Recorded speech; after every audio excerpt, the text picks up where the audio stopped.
Silakan Saudara Asnan Asad, apa yang terjadi terhadap diri Anda? Ya, terima kasih atas kesempatan yang diberikan kepada saya. Saya ingin sedikit bercerita soal kejadian yang ada di Kabupaten Morowali terkait persoalan maraknya TKA yang sering disebut-sebutkan di pemerintah pusat hari ini.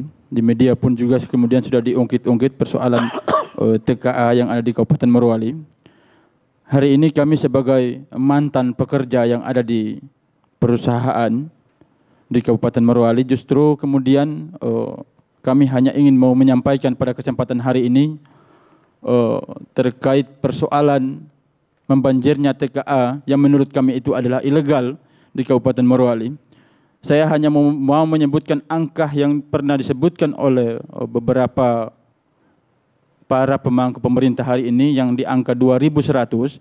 Pada kesempatan hari ini saya mau meluruskan bahwa angka TKA yang ada di Kabupaten Morowali itu bukan seperti itu angkanya, tetapi angkanya adalah menurut dugaan kami itu di kisaran 8.000 ke atas TKA yang ada di Kabupaten Morowali. Itu yang pertama. Selanjutnya, soal kemudian TKA yang ada di Kabupaten Morowali ini adalah persoalan kemudian ketika masuk di Kabupaten Morowali, ini justru mempersempit peluang kerja bagi kami masyarakat asli Kabupaten Morowali. Jangankan Bang Karni, kami kemudian hanya mau melamar saja kerja untuk masuk ke dalam, ini justru sampai hari ini kami tidak mendapatkan peluang itu untuk kemudian kami masuk kerja ke dalam. Selanjutnya, Anda pernah bekerja di situ? Ya. Anda pernah bekerja di sana? Saya pernah bekerja di dalam. Saya pekerja yang paling singkat dalam, hanya kemudian saya bekerja memimpin mogok kerja dari jam 6 pagi sampai jam 9 malam, saya langsung di PHK oleh pihak perusahaan. Tanpa ada kejelasan yang jelas kesalahan apa yang saya pernah lakukan. Nah sebenarnya Anda kerja dari jam 6 sampai jam 9 malam? Tidak, saya kerja dari jam 6 dari jam 7 pagi sampai jam 3 sore. Oh, 7 pagi sampai 3 sore. Iya. Cuman pada waktu itu kita mau kerja sampai dari jam 6 pagi sampai jam 9 malam. Ini juga kemudian menjadi problem bagi kami, persoalan TKA. Kami di Kabupaten Morowali secara keseluruhan, teman-teman serikat ingin menyampaikan pada titipan pesannya pada kesempatan hari ini bahwa yang pertama kami akan kemudian melakukan tolak TKA yang ada di Kabupaten Morowali, karena pada prinsipnya kami pada kesempatan hari ini, yang pertama kami tidak bisa masuk lagi bekerja karena kehadiran banyaknya TKA. Yang kedua, teman-teman hari ini yang kemudian melamar pekerjaan di dalam, ini justru sampai hari ini sudah kurang lebih ada yang 1 tahun, ada yang 6 bulan, ini belum mendapat panggilan untuk kemudian bekerja dalam perusahaan tersebut. Itu yang selanjutnya. Yang kedua, persoalan kemarin saja baru didengarkan bahwa ada pansus yang dibentuk oleh DPR RI. Yang mengherankan hari ini, tadi kalau saya tidak salah di Morowali ada sidak TKA. Tetapi sampai ada sidak di sana, yang melakukan sidak sampai di lokasi pabrik tersebut, semua TKA ini kemudian disembunyikan oleh pengusaha-pengusaha korporasi-korporasi tersebut. Jadi seakan-akan juga kemarin terjadi ada proses penggantian warna helm dari standar helm warna kuning menjadi helm warna merah. Artinya kuning ini melambangkan bahwa TKA yang kemudian tidak memiliki skill. Tiba-tiba saja ketika kemudian mendengarkan akan ada sidak yang akan kemudian di Kabupaten Morowali, ini justru kemudian dirubah warna helmnya menjadi warna merah dan seakan-akan itu memiliki skill. Makanya tadi saya menyampaikan ke teman-teman media bahwa kalau kemudian ada pansus, kami pengen sih kemudian sebenarnya mendampingi pansus, pengen kami tunjukkan di mana perusahaan itu kemudian menyembunyikan para TKA-TKA ini ketika ada sidak. Yang kedua, kami pengen menunjukkan ketika ada sidak, bahwa selama ini ketika ada sidak hanya kemudian sidak di kantor, tidak pernah kemudian mengunjungi lapangan-lapangan yang kemudian tempatnya para tenaga kerja asing ini kemudian melakukan pekerjaan. Tidak pernah dikunjungi sama sekali. Makanya lewat kesempatan, ini kesempatan emas bagi kami dari Kabupaten Morowali. Alhamdulillah malam hari ini kami dapat undangan.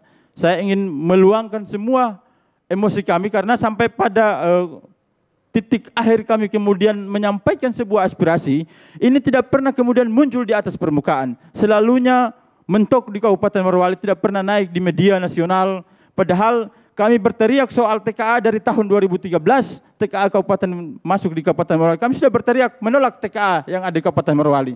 Karena kesempatan kerja kami yang ada di Kabupaten Morowali itu semakin sempit. Ini kami bisa buktikan hari ini di tahun 2018.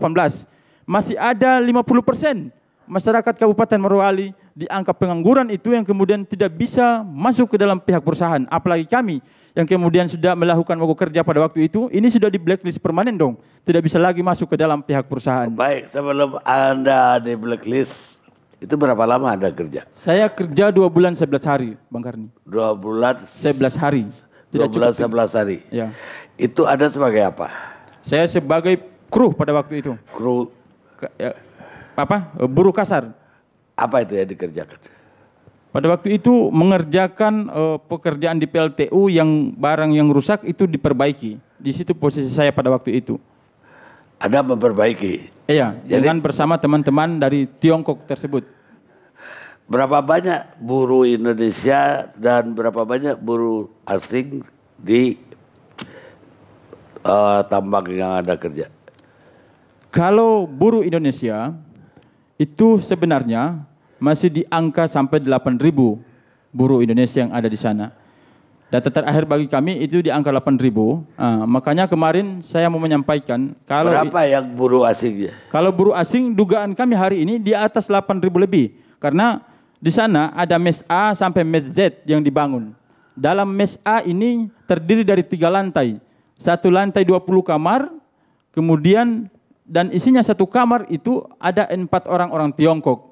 Nah, ketika ini kemudian kita kali dari A sampai dari 380 kita kali sampai dengan Z, ini kan cukup lumayan banyak jumlah TKA itu. Belum lagi kemudian di mes-mes lain. Belum juga kemudian yang tinggal di hotel yang dibangun hari ini yang diagung-agungkan sebagai hotel bintang 7. Nah, yang besar kemungkinan saya katakan bahwa di sini akan kemudian terjadi prostitusi yang begitu besar nanti ke depan dan akan terjadi konflik sosial yang begitu besar di Kabupaten Morowali. Ini dampak yang akan kemudian kami duga yang terjadi di Kabupaten Morowali ke depan. Bagaimana Anda berkomunikasi dengan 8.000 orang dari Tiongkok yang sama-sama kerja sama Anda? Kalau berkomunikasi kami sebagai pekerja Bang Karni, ini ada teman-teman translator. Teman-teman translator, kadangkala juga kawan-kawan translator ini, apa yang disampaikan oleh kawan-kawan Tiongkok, ini juga kemudian tidak connect dengan apa yang kemudian kami inginkan, yang kami sampaikan ke teman-teman.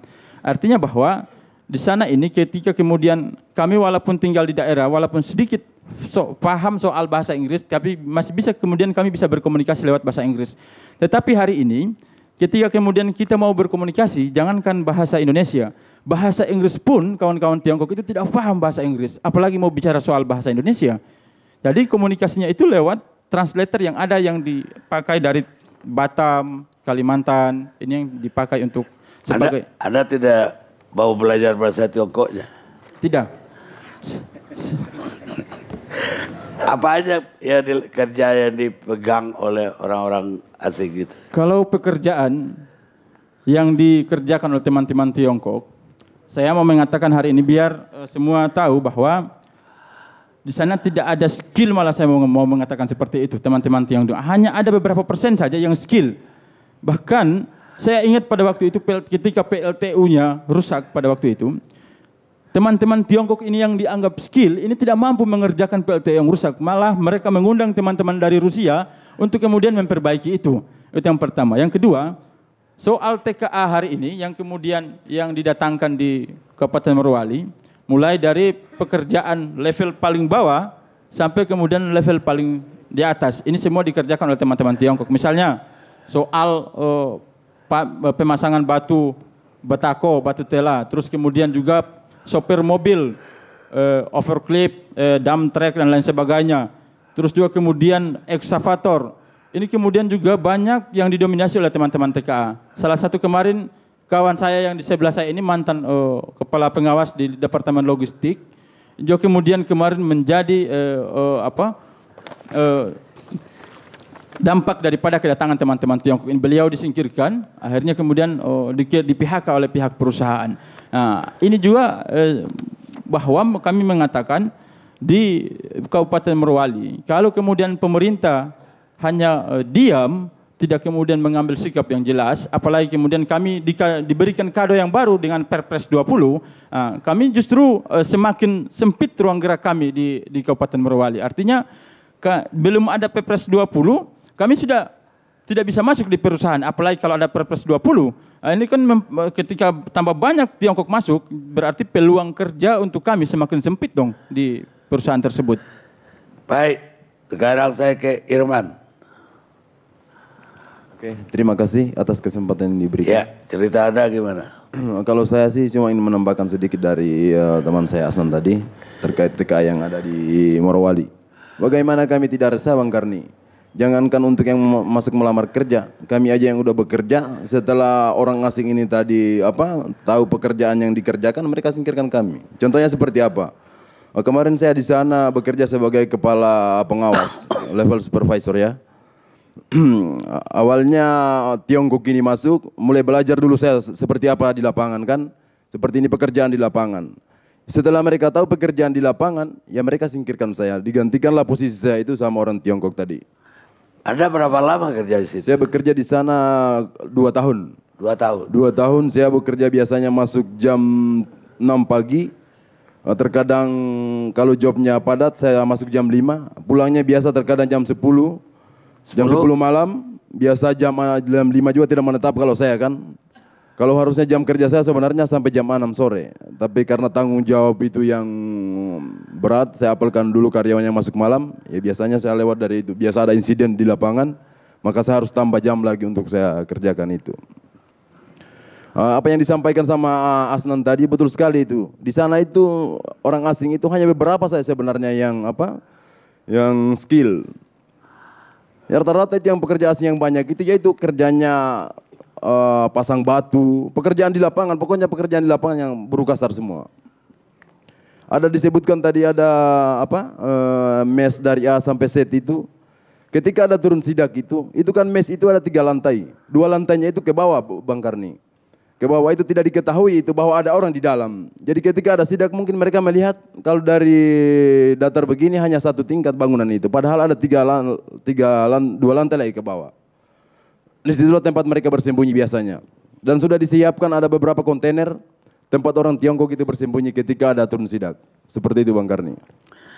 Anda kenapa dikeluarin? Ya karena itu tadi Bang Karni. Saya juga sampai hari ini nggak tahu apa kesalahan saya. Setelah orang Tiongkoknya sudah belajar di lapangan beberapa lama di lapangan, mereka ketahui pekerjaan di lapangan, supervisor seperti apa di lapangan, seperti ini atur pengawas. Saya tidak tahu kenapa. Saya diundang waktu itu untuk meeting di lantai 2 di kantor perusahaan itu, sampai di sana dibacakan putusannya untuk di PHK. Di PHK setelah dibacakan putusannya disampaikan tidak bisa menjawab, tidak bisa menjawab di situ. Kalau mau lanjut proses hukum seperti itu. Tidak bisa membantah lah. Tidak bisa tidak bisa menjawab setelah dibacakan putusan itu langsung saya disuruh keluar. Setelah saya masuk itu semua sudah disiapkan security-nya dikawal dari lantai 1 sampai ke 2. Ada pesangonnya dibayar? Pesangonnya iya dibayar. Dibayar oleh mereka? Ya, dibayar. Tapi hanya mungkin tidak tidak seperti apa yang ada di Undang-Undang Tenaga Kerja. Baik.